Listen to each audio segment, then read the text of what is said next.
What is up? We are live, everyone. It's been a day. I'm a little tired this morning, or tonight. See, it just shows how fucking tired I am.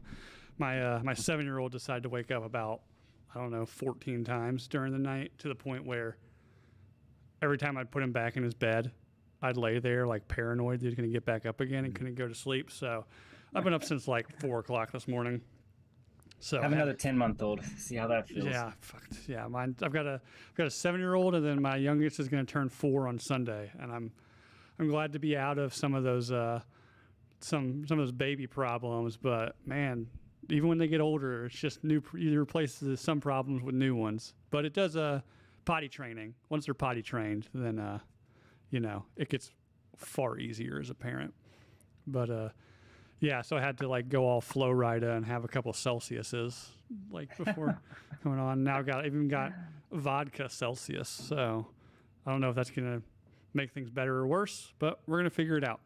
So, but yeah. And if you don't finish that drink before you go to sleep, you just get to finish it when he wakes up, right? Yeah. When he wakes up at 2, Yeah. want to know like why. Like, he's obsessed with like time. Like he's very anxious to like get up and start his day. So he has like a digital clock, and I guess it like kind of like fell over where we had it last night, so he couldn't see it. He's like, I don't know what time it is. Is it time to wake up? And I was like, what? And I looked at my phone. I was like, no, it's 2 a.m. Like, nowhere close to time. Like, what are you doing? Yeah, my oldest just got a watch on his wrist. So like about 12 times a day, he's like, hey, is it 2:45? Yeah, it's just as correct as it was earlier. Yeah. Oh yeah, he'll do that in the car. Like, oh, it's 2:44. Yeah, man.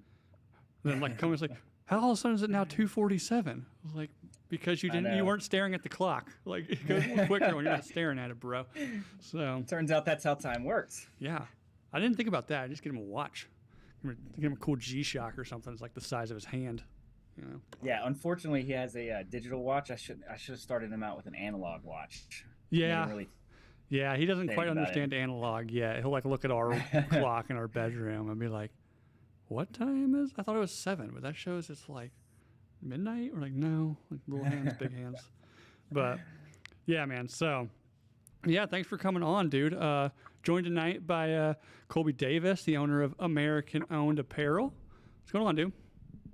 Not a whole lot, man. Probably same as you. Kids all day. A little bit of work, Yeah. Well, yeah, so my oldest is in first grade, so that's a bit of a balancing act because, and I've said it on here before, like the first grade schedule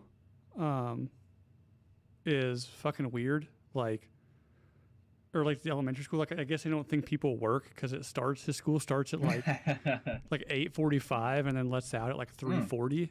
So like it's why? I don't know, bougie. Like we're kind of on the bougie side of Des Moines, so I'm wondering if it's just like they just figured like there's always like a parent that doesn't work or works from home or something. I don't know. It was a bit of a balancing act, like I said. So luckily, my wife is somewhat self-employed, so she can just get her day started a little later and take him. And then my employers were pretty cool with me just coming in a little bit earlier and leaving earlier to go pick him up, but it definitely doesn't make things easy. So, but yeah. And then having a full-time gig, doing the 50 hours in an office and then trying to run my own print shop on top of that is it's starting to get busy. I wanted to grow the print shop side of things this year, and I definitely am starting to get what I asked for. So not a bad problem, I guess. Yeah, I was gonna say it's not every day you get to talk to the competition. Yeah, nah, man. There's one thing I have. I know. Yeah. Not to get too deep into like print nerd shit, but like that is one thing I do like about most of the screen printing community is that it's more of a community than it is competition kind of thing. 100%. You run into some people that are kind of dicks about it, and I get it. I've reached out to a couple bigger, or I'd say probably medium-sized print shops around town. Be like, hey, if there's just jobs like you don't have time for or too small, like let us know. And they're just like, oh yeah, we're not going to do that. I was like, oh, okay, sorry. But then there's plenty of them that are just like, oh yeah, man. Like I've gotten some work from several of them around town, especially like the auto guys. They don't want to do 24 shirt runs. So, but yeah, not to get too into weeds with that one, but yeah. So I guess give us a little bit of a background on where you came from, where you are now, and how you started the apparel business. Yeah, so I grew up in Western North Carolina. I was listening to some of your other episodes, and we actually grew up very close to each other. Yeah. I'm just west of Asheville. Yep. You said something about people fucking their cousins down where you're at, which was south of Asheville or south of Hendersonville, I think you said. No, I'm from Hendersonville, so. Oh, okay. Okay. So yeah, they get somewhere in between Asheville and Hendersonville is where people start having to check their family trees before they start dating. I know. Yeah, it's like there's a circle outside of Asheville, and if you get outside of that circle, you really have to watch out. You got to make sure the last names are far enough apart in the marriage. Right. Yeah. I saw you're from like West Asheville. I was like, oh damn. So from North Carolina, like from Western North Carolina, screen printing, occasional podcasting, drinking bros. I think we're just the same person from different universes. You know. All right. So yeah, I grew up out here. I was in law enforcement for just a little bit over 7 years. I did some screen printing back in high school. Took like a graphics class. Mm-hmm. So I had a little bit of knowledge of it before. And so I really thought about getting back into it as a side gig while I was still a cop. And I actually had ordered some grunt style t-shirts, and I looked up at the inside tag because I was like, these are kind of comfortable. Looked at the inside tag. I was like, Nicaragua, what the fuck is this? Yeah. And so I was like, there's no way that I can't find something in the U.S. that where I can get shirts from. So I did some research, found a company out of New York, and so just kind of started printing from there. So I work exclusively with U.S.-based products, and that's kind of my niche, I guess, which works out. I work a lot with a lot of veteran businesses, some law enforcement businesses, stuff like that. Yeah. Cool. Yeah, I do know. Yeah, sourcing American-made apparel that is affordable and decent quality can be tricky. I mean, they're definitely out there. And yeah, I'm sure some like the people in your space and your niche don't mind paying probably a little bit extra to have that. I was about to say, yeah. Sometimes I'll price myself out real quick, and people come back with price quotes they got from somewhere else, and it's like, bro, that's how much I pay for the shirt. Yeah, yeah. So it's roughly 3 times the price of an imported shirt. So yeah. If it's important to somebody, then it's really important. So yeah, it is. It is. Yeah, definitely having that made in the USA on the inside tag gets a lot of people, as opposed to, I mean, some of the people I work with will do I'll do custom neck label stuff that says like in small lettering for legal reasons, like product of Nicaragua, Honduras, or whatever, and then put like printed in the USA. Yeah. Oh yeah. I mean, some people don't really care about it, but like I said, the people that do are definitely willing to pay a little bit more. And I mean, I don't have a retail shop, so I mean, I can still keep my prices fairly low, at least just a little bit above some of the other guys. And I also don't work with I don't have a minimum order. Right. So I try to work with small businesses, especially if they don't have shirts already. I'm like, bro, if you want 10 shirts, I'll print you 10 shirts and I'll ship them to you, So yeah, so that's cool. So I guess like from the beginning, you were in law enforcement. Were you like a police officer in the Carolinas there? Yeah, so I did a little bit of correctional work before that for about 3 years, and then about 5 as a cop. I worked for, I guess I can say it. I worked for Asheville PD. Very interesting. We stayed very busy. Asheville's a weird place. It's an interesting place, man. I mean, a lot of shit that goes down never hits the news. I know that. Yeah. But it was fun. I told myself, like, what's the busiest place I can find around here that I can start out, learn the job, get into as much shit as I possibly can legally, and then just have fun with it. And it was fun for a long time, but just decided to get out. Yeah. did you get out to start the screen printing stuff full time? Yeah. So I actually wrote some political articles on the side for a little while, but I could still do that from home. Still stay home with the kids. That that was okay. I got really fucking tired of politics. I know that. Um, Yeah. Yeah, I'm not a political person per se, as far as like as much as some people seem to be now. I mean, I definitely have my own political leanings and beliefs, but it's turned into like an identity or like a character trait for people now, and it gets old quick. I know people that's like all they ever want to talk about, and I was like, how is this the only thing you want to talk about? And typically they're very angry people too. So oh, of course. I'm like, your life would be a whole lot better if you just like stop worrying about things that in reality, like they affect you, but it's not this, you don't need to get this worked up over a lot of this shit, man. Like, Yeah, calm and down. most of the time, the busier somebody is, the more they don't really care. It Hmm. seems like they have to replace some sort of excitement in their life with something, and then they choose politics, and it goes downhill from there. Oh yeah, yeah. Doom scroll. I know plenty of people that just like sit there doom scrolling on Facebook all day. It's like, can you believe this? Can you believe this? Can you believe this? Like, no, oh, yeah, crazy. Anyways, like, have you seen like any good TV lately? It's like, well, I don't watch Fox News anymore. I was like, okay, Yeah, it's like, have you been outside lately? yeah, yeah. Like, maybe go for a walk, man. Like, Yeah, go meet some of your neighbors and don't talk about politics for 15 minutes, you know. But right. yeah, I mean, it's the way the world is, and I can definitely see if you're doing it as an occupation or writing and just having to focus on it, either like you did, get burnt out real quick, Hmm. you know, or just become consumed by it and be, you know, become a kind of person most people probably don't want to hang out with after work, you know. Oh yeah.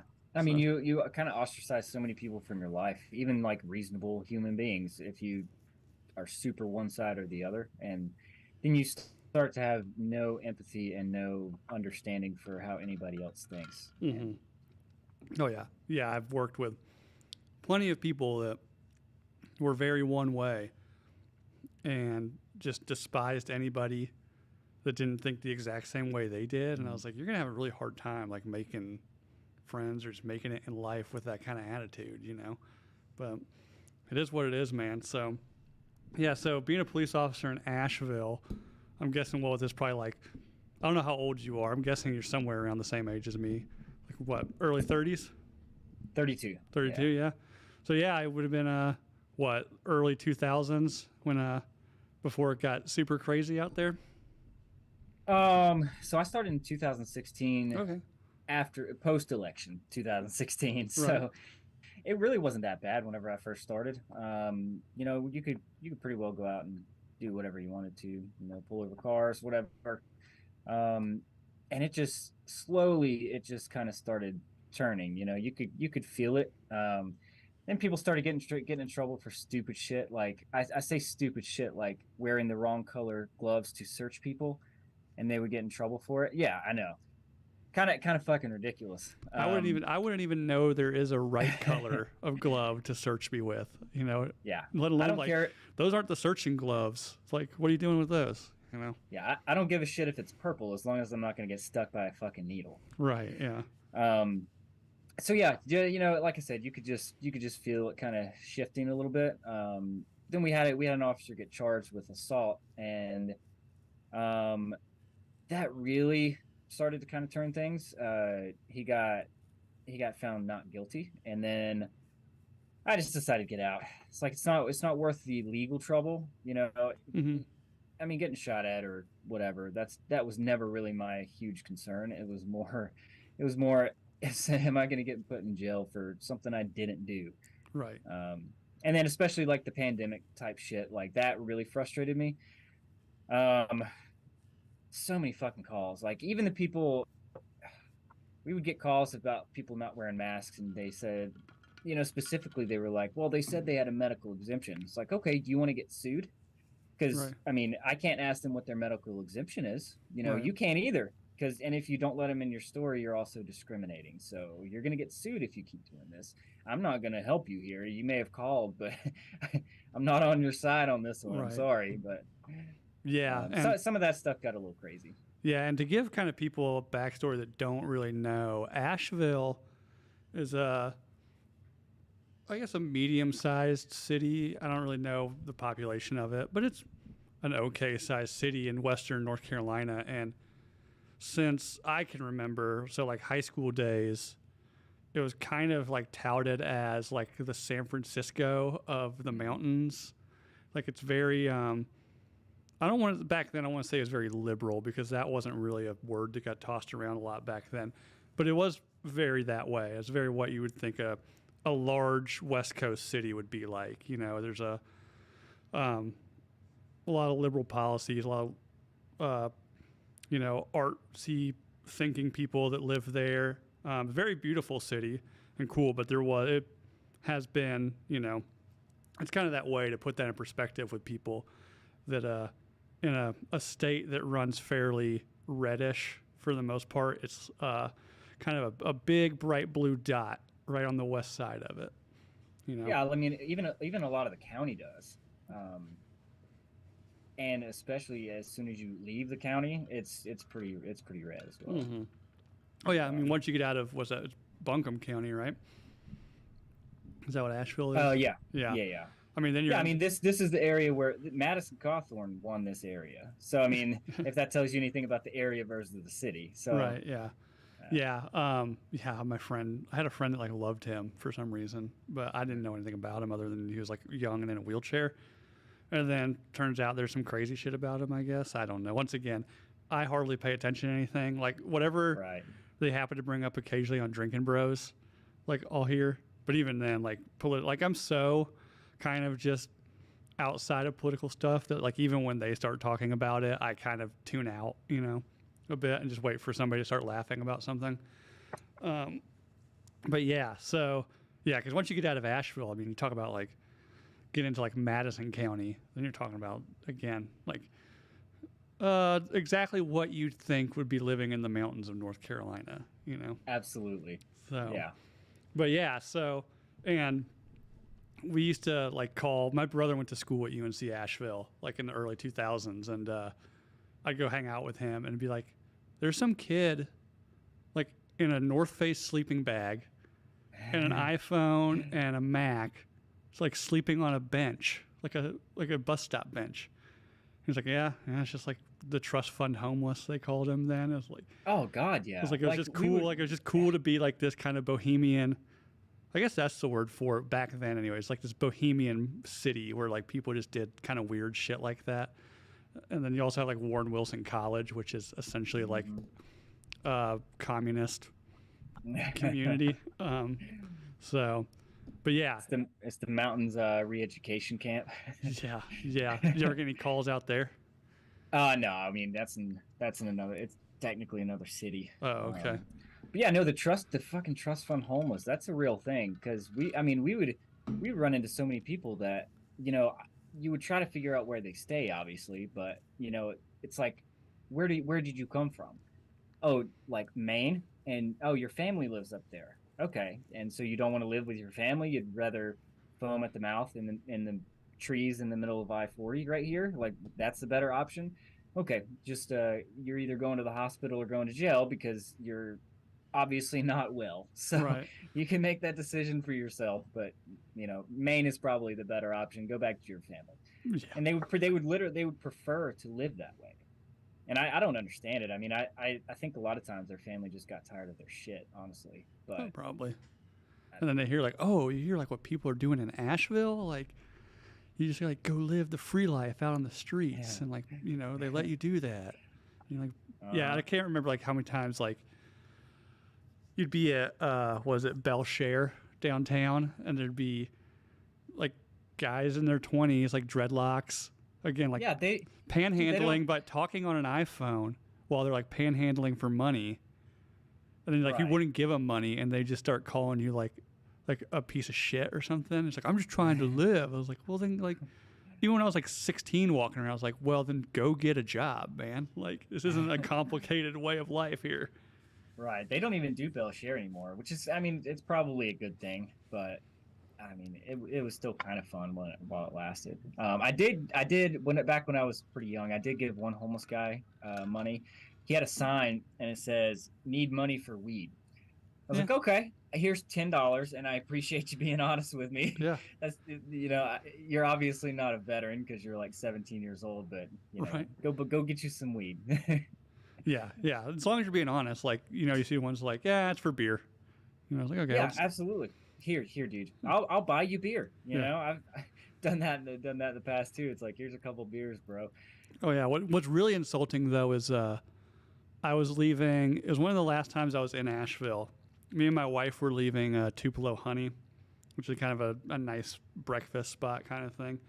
And I had like a bunch of like leftover food from our breakfast, and went to go give it to a guy. He's like, oh, like, can you give me some money for food? I was like, well, here's a shit ton of food, man. But he's like, well, what is it? And I was like, what do you mean, what is it? Like, it's food, but it's like biscuits and gravy. He's like, oh, no, thanks. I was like, okay, like, having a good day then, But speaking of that, I was talking to a guy I know who does like law enforcement down in the South. He's a homicide detective. But he was saying the last few years, Asheville has gotten really bad with like heroin and drug related crimes. I don't know if you know. Oh yeah, I mean it's like the third order effect. I mean people talk about the war on drugs, all of that stuff, and like I get it.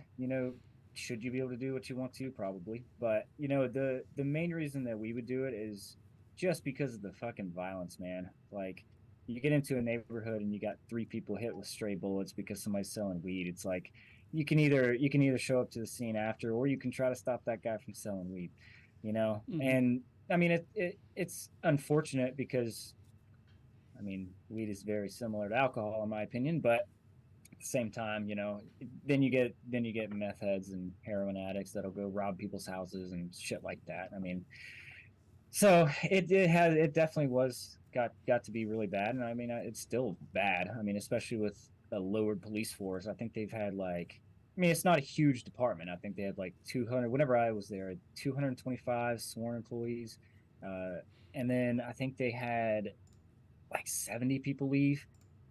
Well, I mean, so it's a pretty considerable amount. Yeah, that's a decent percentage of your police force. So yeah, and then I mean, you got it's not even that too. It's just like even on the overdose calls or the drug calls, you got somebody that's crazy, violent, wanting to fight everybody, and you don't have any police there. All you have is the fire department, and they can't really do much. So right. It's an unfortunate situation, but it's definitely not just central to Asheville. That's just nationwide. Yeah. Yeah, so you said, like, what did you say, it was 200 something police officers? I think it was like 225, something like that. And, I mean, Asheville's, as of 2021, was around 95,000 people in the city. So that's a pretty small police force for, I guess, that size of population. But I don't recall until probably recently, as I can, what I'm guessing is probably like they're now being like a crime being a worrisome thing there, or major crime, I guess. But yeah, I mean, that's a big hit in the police force. But when he told me that, I kind of wasn't shocked because when I left, I moved out here in 2012, and it was really some of the like city policies and stuff that they were doing was very obviously trying to mirror places like Portland and Seattle, San Francisco. So yeah, like you start trying to be, I guess, again, I don't like saying the word, but like liberal or tolerant of that kind of stuff. That's a good word for it. Or like, it's not his problem. He's addicted to heroin. We need to nurture that, like right.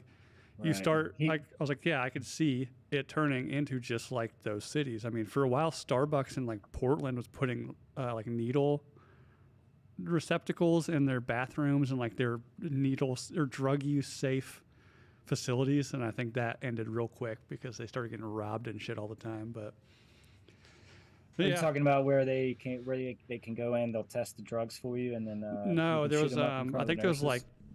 a lot of the Starbucks. They've since ended the policy, I believe, but kind of I don't know, 2016, 2018, somewhere around there. Um, they corporate Starbucks made like an announcement that they were going to have these like their stores be like drug use for or safe zones. Oh, you said So Starbucks. I missed that part. yeah, so they'd like in the bathrooms in these Starbucks, they would have like clean needles provided, and the needle drop boxes. And if you wanted to go in there and like use, they're like, "Whoa, clean needles!" And then lo and behold, a couple years later, they're kind of like, "Yeah, we're going to stop this policy because of it's created unsafe environments inside our stores." I was like, "Yeah, you think?" Like, Yeah, no shit. Dunkin' Donuts could have really capitalized on that and just started handing out constitutions to people. yeah, yeah, Dunkin's. Or Dunkin's is from Boston, so they probably do something fucking real Ah, that's crazy, true. you know? Yeah, but I mean, back to what you said. I mean, you have to put accountability where it's at. I mean, you can't just say, "Oh, he's just trying heroin." You Right. know, not many people just try it for the first time, and I mean, not certainly not over the course of months and years. Right. But it it it largely is the fault of the user, and if you can't actually put the blame where it should be. I mean, obviously, there's certain situations that people get hooked on pills because doctors like to prescribe it so fucking often. Yeah. And So then whenever I had a tooth problem and I went into the ER because the dentist wouldn't give me any pain pills until I could actually get a procedure done. And I went in there and I was like, "Hey, look, I even told him I was like, look, I'm a cop. I'm not like here pill chasing, but my mouth fucking hurts. Can you prescribe me something until I can get this taken care of?" They're like, "Well, we can prescribe you a 24-hour dose of it." I was like, "Well, how do these people get fucking 90-day prescriptions of Oxy out here? Because I see it all the fucking time. yeah.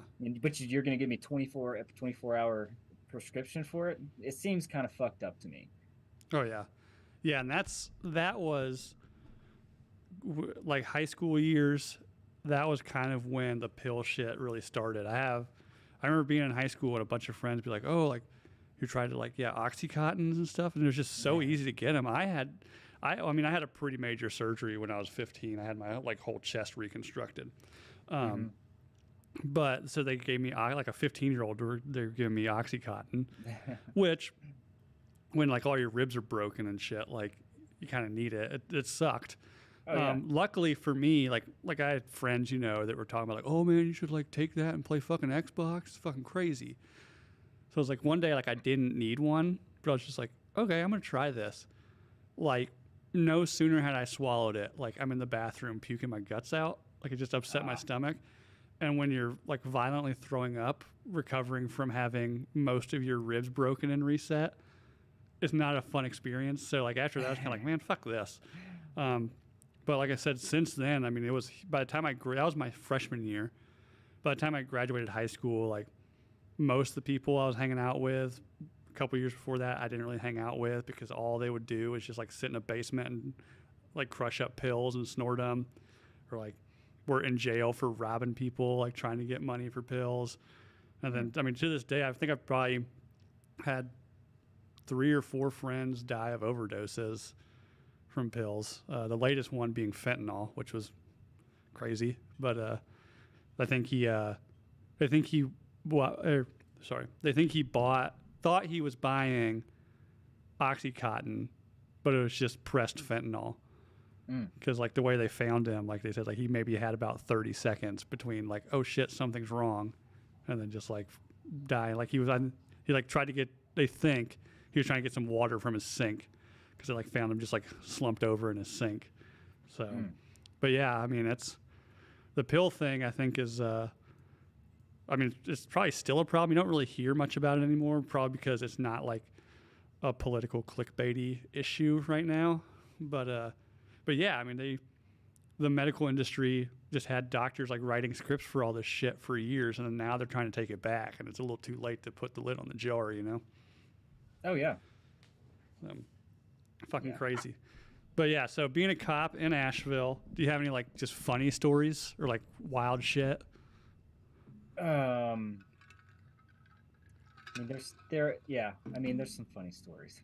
Um, so that girl I was talking about earlier. I had a buddy. He always got into animal calls for some reason.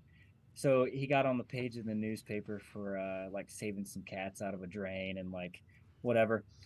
But he was on the call with me, and we thought she was gonna run from us, and it was raining in the mud, and so she took like 3 steps and like balled up on the ground, and all I saw was him sliding on the mud on his back beside me.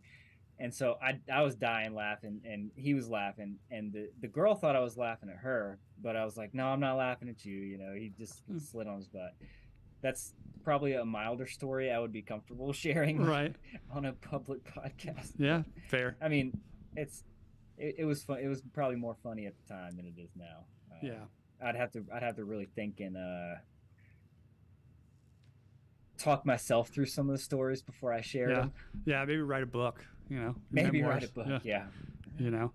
But yeah, so you did that. You said you did that for a couple of years. I think you said like 6 years, police officer? About 5. 5.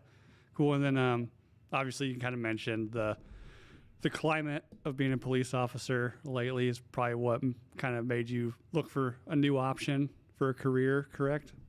Yeah, I mean, as much as the courts are going soft on crime, I mean, they're definitely going hard on officers. Right. And it's unfortunate. I mean, you know, I sat there during the entire pandemic as well, and I watched everything that was happening to Greg Anderson out there in Seattle. Mm-hmm. I don't know if you know who that is, but It sounds familiar. he posted a video. He was in his uniform, but he covered up all of his stuff, and he made a video just talking about like stop going after moms in parks and putting them in jail because they're, you know, not adhering to the COVID policies. Mm-hmm. And his department ended up firing him. So I mean, you know, you just get to a certain point, you can't trust the court system, you can't really trust the departments, so it's probably time to get out. Right. And I just made that decision and stuck to it. I let my certification lapse, which was because I mean I didn't want to back up either, you know. Right. It doesn't help if you leave and then just fall right back into it. So yeah. Oh yeah, I mean kind of burn the boat, right? No. Right. As they say. So the screen printing stuff, like did you start like screen printing for other people first, or was it more of how a lot of people do, how I got into it was, were you trying to start your own brand? And then you hear, I mean, people, we won't get in the weeds again with screen printing stuff because it's nerdy shit that people aren't going to recognize. But most times people that get into screen printing are either in a band and want cool shirts for their band, or they are trying to start an apparel company and say, which is very doable if you know what you're doing, but it's also a very hard space to get into. I was about to say everybody has a shirt brand now, just like everybody has a coffee company. Yeah. You know, but very few people actually print their own shirts, and very few people roast their own coffee. Yeah. So you can private label just about fucking anything nowadays. But no, I mean I started printing for like a brand of mine, I guess. And like I said, I learned very quickly that everybody has a shirt brand and nobody cares that you do. So Right. I transitioned pretty quickly into printing for other people. Started to upgrade my equipment because obviously, you know, the more you print, the more you realize that the equipment you have is really shitty and you have to upgrade. So, I mean, I can print about 6 colors. I mean, obviously, depending on where they're at on the screen, I can go a little higher. But I even got that and assumed, I was like, you know what? I'll get a 6-color screen printing press. I'll work on getting maybe three colors and work my way up to 6. But no, that's not how it works. As soon as you get something, everybody wants it. And, you know, I got the first couple orders were 6 and 7 colors. So, you know, it's good that they were, but, you know. Right. Yeah. But yeah, that's the story in screen printing. If you know somebody that does screen printing, odds are they started out wanting to do something else and then said, man, t-shirts, like, I wonder what it takes to just make my own. And then you get into screen printing. And then, like you said, as soon as you get the equipment, people are like, oh, like you do that? Like, you got to start doing that? Like, can I order shirts from you? Can I do this? And you realize, like, this is a way easier business model than trying to start a fashion brand online now, you know? Oh yeah, So, yeah. but yeah, And I mean, I don't even do a lot of local stuff. You know, most of the stuff comes from like Instagram, stuff like that. yep. So Oh yeah, that's where I've been kind of pushing my stuff this yeah, year. Like I started making a more of a focus on social media, and that's kind of been the big difference, you know, because I mean, some local stuff, but, yeah, most of it's just been people online, a lot of stuff through the Drinking Bros community. And then also, I guess I do a little bit, most of my local stuff is like I go to an MMA gym, and like fighters yeah. all love to sell their own shirts. So, you know, I cut them breaks and I get, you know, don't get charged as much to go to the MMA gym. But yeah, I mean, that's cool. So is that was it a little bit of a scary jump to make that into a full-time thing? I mean, yes and no. Um, it wasn't as it wasn't as awful as I thought it was going to be. It was pretty. It was comfortable because I mean, it's definitely a job switch, staying home every day versus what I was doing before. But it was nice. I mean, there's a lot of challenging things to it, Right. as you know, but I was Yeah. glad to do it at the same time. Yeah, well, like when you started, was the focus to be like solely printing on American-made apparel? Oh yeah, yeah. From the very beginning, that's exactly what I wanted to do. I think I've only done one order for somebody else that was not, but they actually went and bought shirts because they had such a short time frame. Oh yeah. I think they wanted them done in like 3 days, and you'll understand this, but it was football shirts with a different name and a different number on the back of the shirt. So when they screen printing, you got to get a completely separate screen for each one. That wasn't fun. Yeah, I would imagine not. Yeah. I probably wouldn't have screen printed the backs of them, but there's some other options out there. But yeah, I mean, it's what it is. I mean, you take the business when you can get it, I guess. But yeah, I mean, I certainly enjoy it. And again, I mean, that's a big deal for a lot of people, especially if you're working with people in like the veteran space. I'm sure that's because I think I saw on your Instagram there was you posted something today of looked like a veteran clothing brand that you had just done some stuff for. Yeah, Legion Defense Solutions. He does Kydex holsters, like custom Kydex holsters. So you can send whatever graphic you want to. He'll put it on the Kydex and whatever gun you want. He'll imprint it. Yeah, that's another very popular business you see online nowadays. I've noticed. It's been a while since I've been holster shopping, but I know there's a lot of them out there, and I know you can get some pretty wild shit printed on some holsters. But yeah, I like the inside label of his for his tags. He wanted me to put "Made in America, motherfucker" underneath it. So nice. It's on there as well. Yeah, nice. Yeah, I've had some people want some pretty wild shit printed on the inside. I've had some people want some pretty wild shit printed on T-shirts. And I've done them. I don't post some of the stuff. There hasn't been anybody yet where I'm kind of like, I don't know about that. But I think I had a friend of mine wanted a T-shirt that said, ask me about my cum gutters with like an arrow pointing down. So I mean, I would honestly probably put anything on a T-shirt. It's like, you want a dick where on the shirt? No, I think it would look better on the back. Yeah, dick on the back. Yeah, I've done some stuff like that. I've done a couple where the logo is just like the shocker, somebody in the Drinking Bros community wants me to make a shirt that's the picture of Hope Solo's butthole. I was like, I mean, there's screen printing ways you could do that. I'm not set up for that. I was like, but it's like, I know people I can order. If you just want one, I can like order one for you from somewhere. But that'd be interesting. Probably wouldn't wear it outside of the house. But. Yeah, probably not.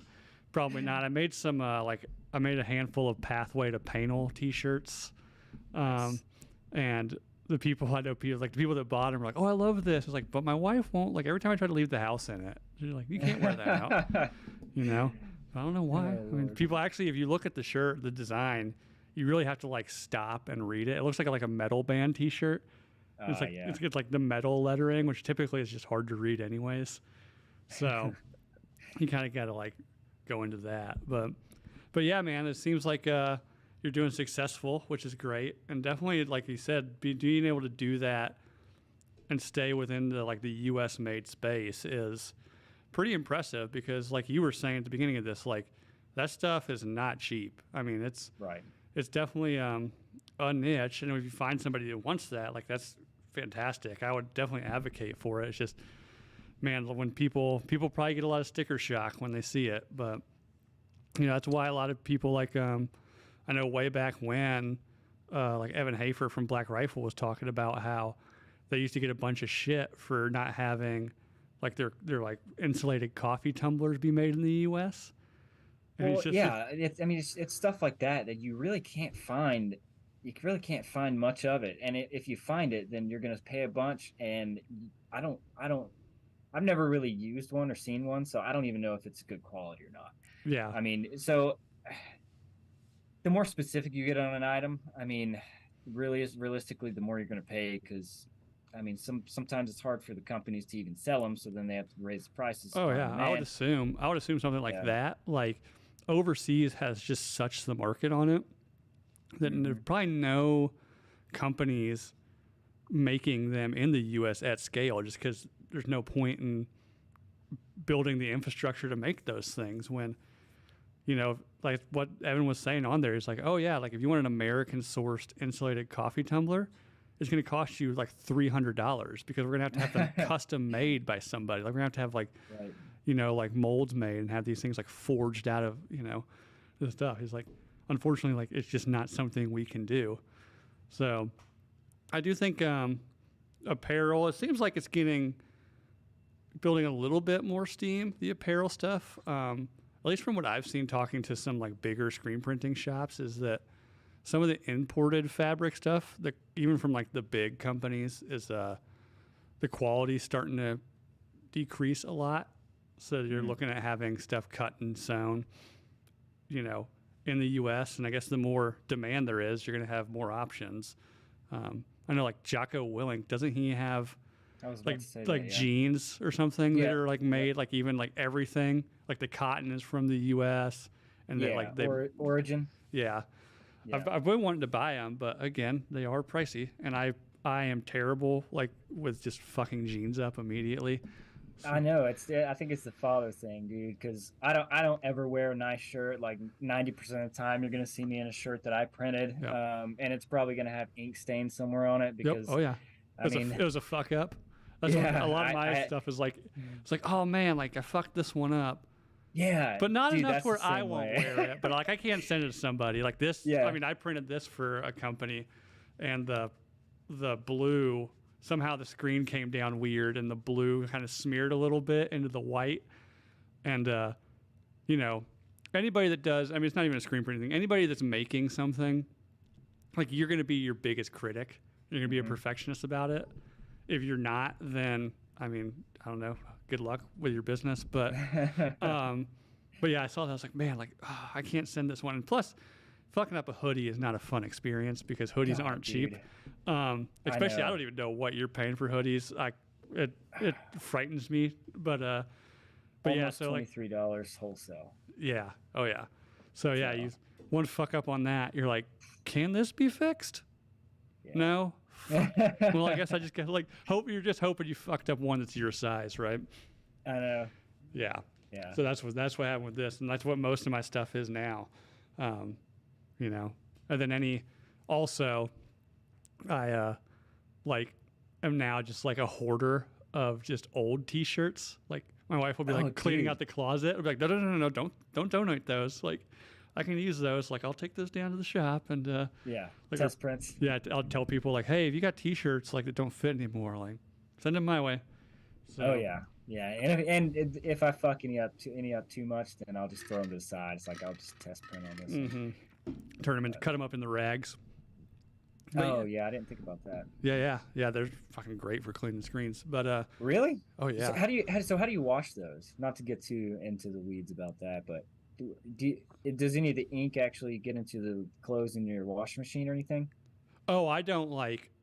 Once they're like turned into rags. I mean, it's literally like a rag. Like Oh, you just I throw it wipe away it out up, there. and then Oh, okay. once it's done, it's tossed. You know, I but was about to say, how do you repurpose that? no, I don't know what would it would do, but I'm definitely not gonna put that shit. Next thing you know, like the next load of laundry my wife does, like all my kids' clothes are just gonna be like completely fucked or God. something. You know.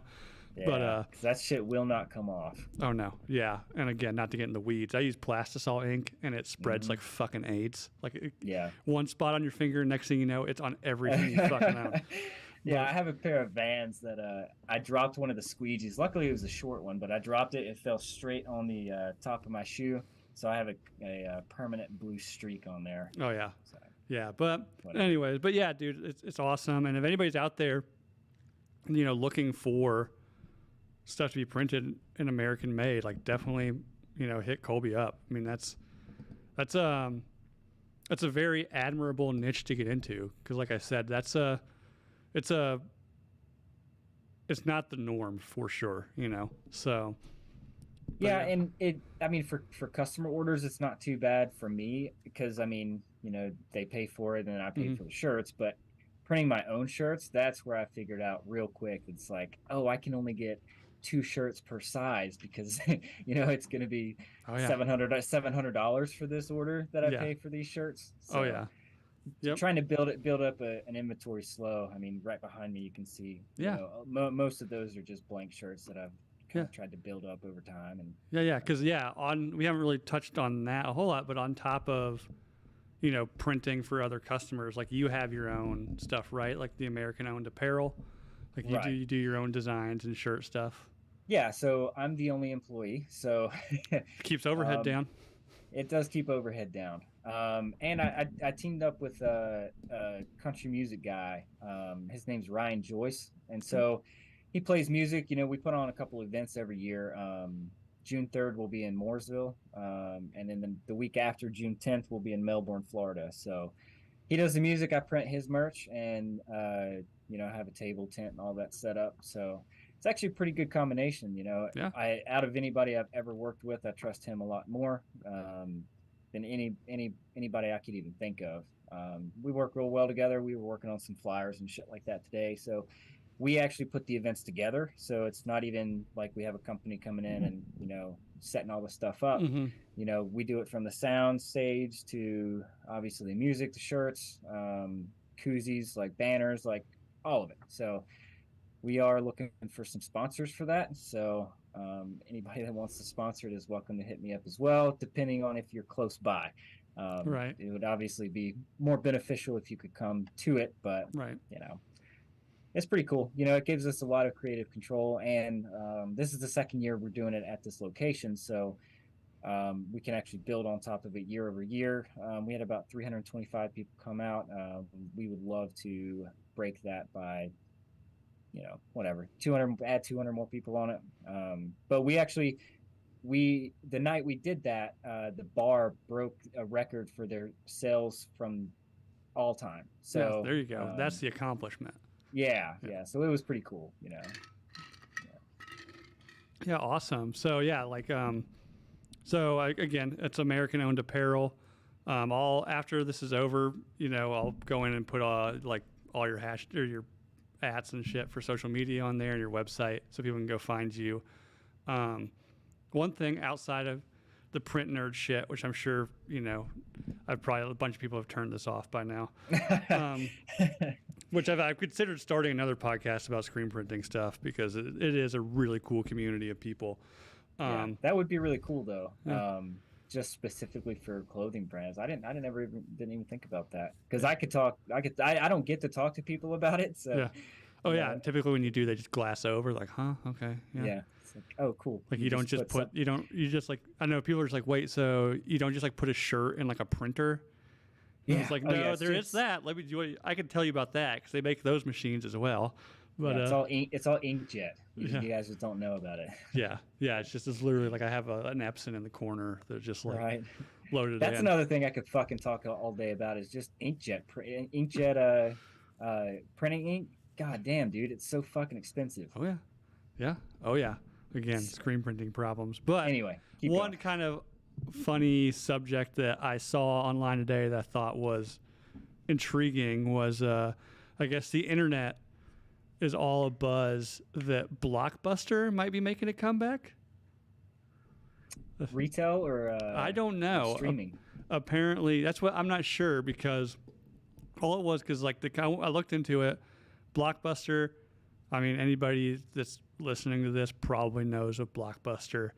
If you don't, you're probably too young to listen to half the shit I say on this show. But you know, it was a place you went in and you rented movies and video games, and then you know typically forgot about the video game and ended up owing them like $30 next time you went in late charges. But Yeah. so they went bankrupt in 2010.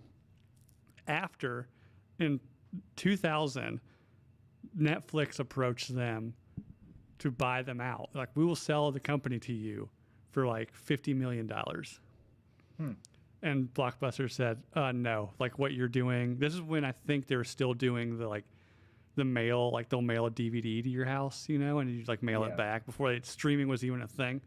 And Blockbuster like pretty much said that they're fucking crazy people and they'll never make it anywhere. Fast forward now, Blockbuster. Well, they certainly haven't. Yeah, they haven't. But they went bankrupt in 2010 and got bought out by Dish Network. So maybe it's going to be a streaming thing, or like through satellite. But I guess over the weekend, people started noticing that like the Blockbuster website, which has been since 2010, it's just been like a blank screen, you know.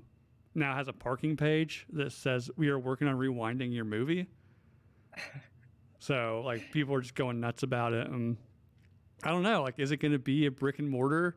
Like, is there a play there? Because the funny enough is like Amazon is now opening up brick and mortar bookstores, which Amazon was first created as a book retail website or like a renting. Like when I was in college, like you would rent books from like this crazy company, Amazon, right?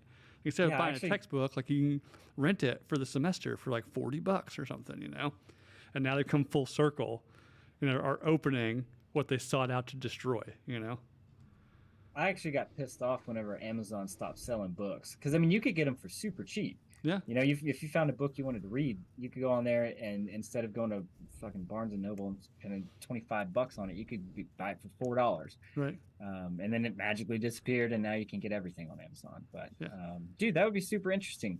It'd be interesting if they could find a way that you could somehow, like, stream video games for some sort of fee every month. Yeah. Well, there was a similar to, like, the Netflix disc delivery system.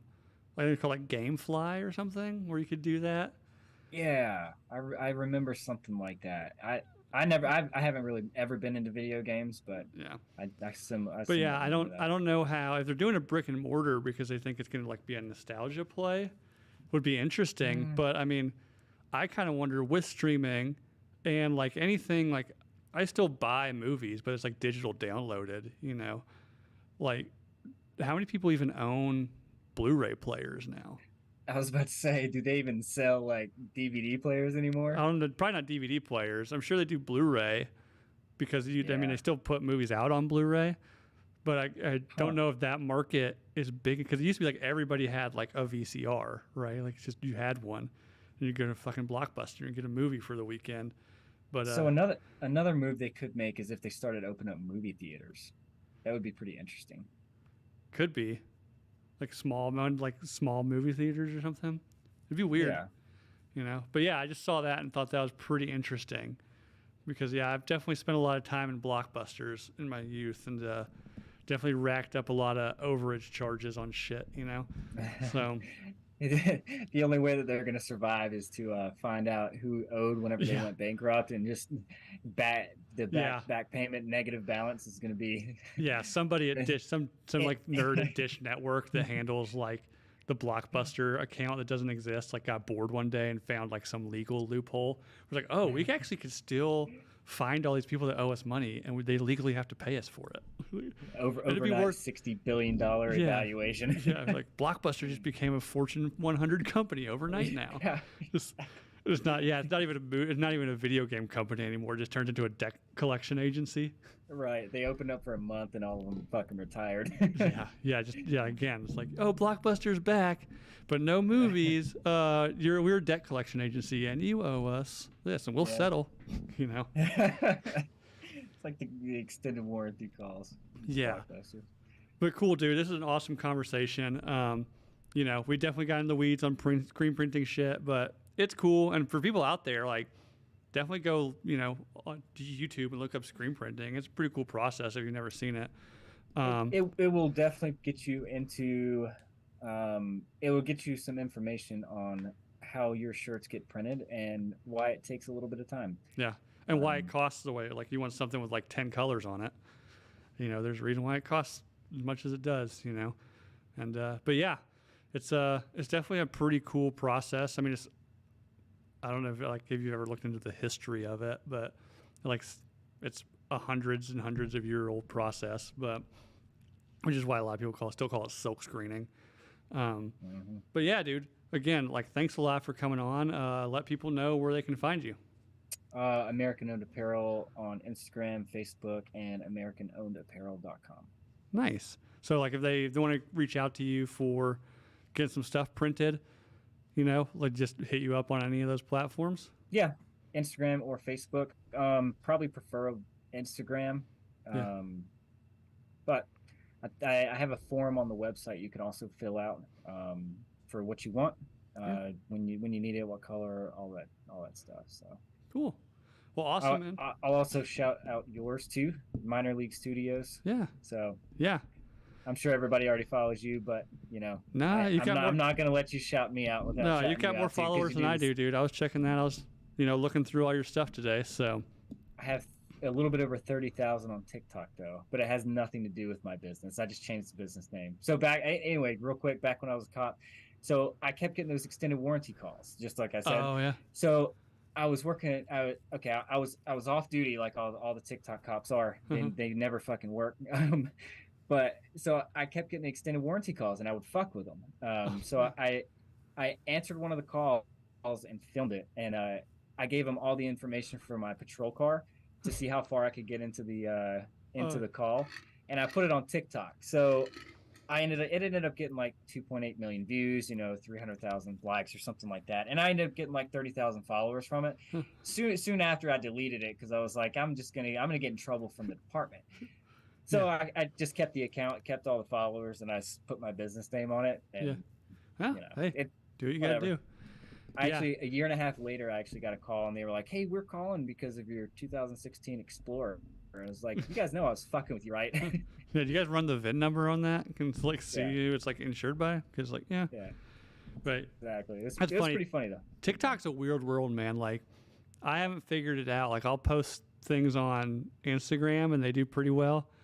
I post them on TikTok, like nothing, and then like vice versa. I think it's about time of the day. I've heard a lot of people say like 6 a.m., 6 a.m. is sometimes the best time to do it. I don't have a clue. I don't know. It's probably going away soon anyway, so I don't really worry about it. Yeah, exactly. As long as I can log on there and find, like, typically all my stuff is like just irreverent, funny things, which I'm into, and then just like hot chicks in bikinis, which I am also very much into. So I'm more so on the side of the conspiracy TikTok, but there's so many algorithms you can fall into, man. It's kind of funny, but you'll hear the same music, but the theme of the video is so different. So you'll be across the room and get that look. I'll be sometimes like somebody will like send me a TikTok and it'll be like some super like serious thing, you know, and I was like, man, our algorithms are way different. This is what I get, and it's like literally like some chick doing like woodwork in a thong bikini or something. I haven't seen that, but yeah, my algorithm must be way different. Yeah, well, if you like conspiracy stuff, go check out our dude Sean over at Conmen Podcast. He's okay.